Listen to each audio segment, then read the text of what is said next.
What is up, YouTube? This is Nanashi, back with another Yu-Gi-Oh! Deck profile. This time I'll be showing you the changes and updates to my Beast deck. Okay, first off, let's just get this out of the way. Combo decks as a whole have been significantly hit and nerfed with Called by the Grave going down the 1. And if they specifically did that to try and push sales for triple tactical talents and cross-out designator whenever that may show up, they're not going to get my money. Those cards are not what I need to make this deck function. But I think I may have found an alternative card that I can use for the moment until Called eventually, hopefully, comes back to 2 or 3. I'd be fine with either, honestly. And at the same time, the new cards that I just added to the deck, thanks to the Melffy archetype and some other techs, have given it enough playability to where it can kinda play through some hand traps and interference. But you'll see what I mean when we take a closer look. Starting off with the monsters, I run a play set of Amazonas Baby Tiger. If another Amazonas is summoned, it can special summon itself from the hand or graveyard, which means this is not an effect that activates on the field, and it also gains 100 attack for every Amazonas monster in your graveyard, which is kind of irrelevant because it only goes up to 700, but it's worth mentioning, I guess. A pair of Kalantosa, Mystical Beast of the Forest. If it's summoned by the effect of a beast monster, I can target and destroy any card on the field. This card used to be a bit of a brick in hand, but now one of the new Melffy cards has made this card less so. Now, before we get started with the Melffy cards, I should tell you that all their main deck monsters share a couple of common effects. They can special summon themselves from my hand during the end phase of any of my turns, and if a monster is normal summoned, special summoned, or declares an attack against one of these Melffys specifically, they bounce themselves back to my hand to do something. The playset of Melffy Caddy's something allows me to add any beast from my deck to my hand, regardless of level. Melffy Fenny's something allows me to special summon a beast from my hand. The playset of Melffy Puppy. Its something special summons a level 2 or lower beast straight out of the deck. A pair of Fabled Cerberell. If discarded, it special summons itself back from the graveyard, and it's a level 2 tuner, which means it has some synchro play. Very much like Valeraphon, Mystical Beast of the Forest, whom I'll actually discard the Fabled Cerberell to activate its effect, which special summons any level 2 or lower beast from the grave in face-up attack or face-down defense. I only run one level 3 monster, and that's Mind Mole. If used for synchro material, it gives me a draw. It can't be destroyed by battle once per turn, but if it's removed from the field by an opponent's card effect, it gets banished. Rescue Cat is one of the 2 best play starters in this entire deck. By tributing itself, it pulls any 2 level 3 or lower beast monsters from my deck, but their effects are negated, and they're destroyed during the end phase. And finally, look, I'm not even going to try and pretend to be happy about this. I despise the Danger archetype as a whole because it feels like the lazy man's deck building, and after experimenting with them in this build, I'm pretty sure that my point has been proven. He enables extra draws, and he gets rid of excess cards that I don't need out of my hand, which sometimes the Melffy cards do tend to clog a bit if you get too many copies in hand. He's also a big main deck body, which is necessary for this deck nowadays because you can't exclusively rely on the extra deck, not with all the extra deck locking mechanics out there. And it really brought to light just how much a main deck boss monster is needed in this deck. Next, we move into the spell cards. First off is a pair of Ayers Rock Sunrise, because you can only activate 1 a turn, so having more than 2 is kinda bricky. But it resummons any beast monster out of the graveyard, and then if you have other beasts in the grave, all monsters your opponent controls lose 200 attack, times the number of beast monsters in your graveyard with different names.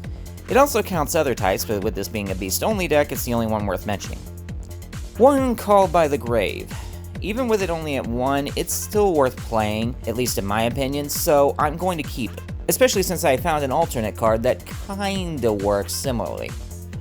One Instant Fusion, because that one extra deck target that I run is really useful at the right time.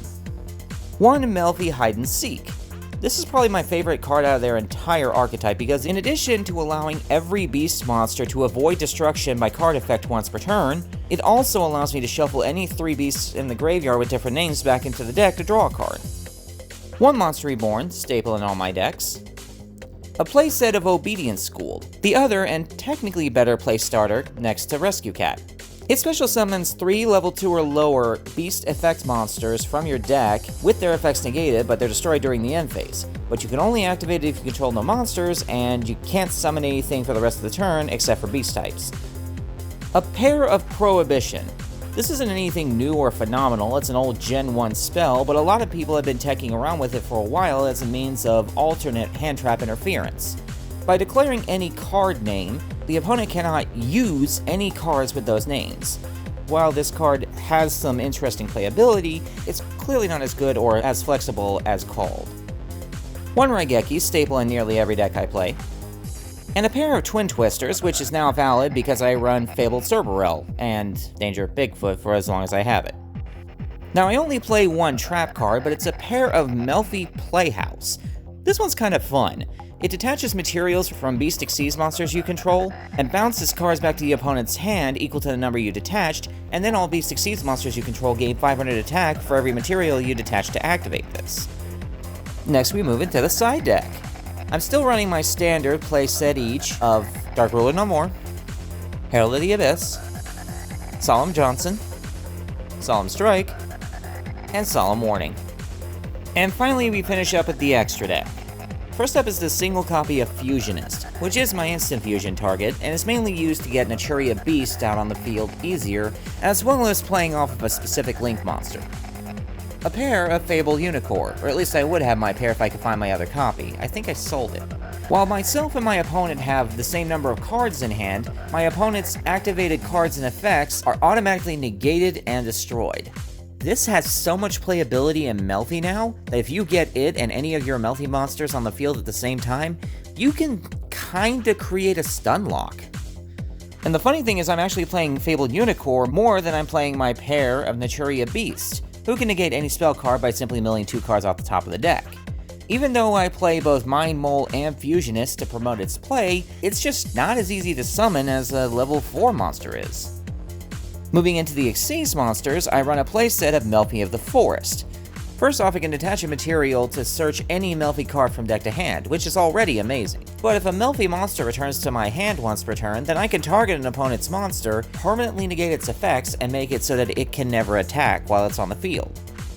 I'm also playing a playset of Ronin Raccoon Sandayu, who can detach a material to summon a token whose attack points are equal to the strongest monster on the board, and while there's another beast monster on the field, he cannot be destroyed by battle or card effects.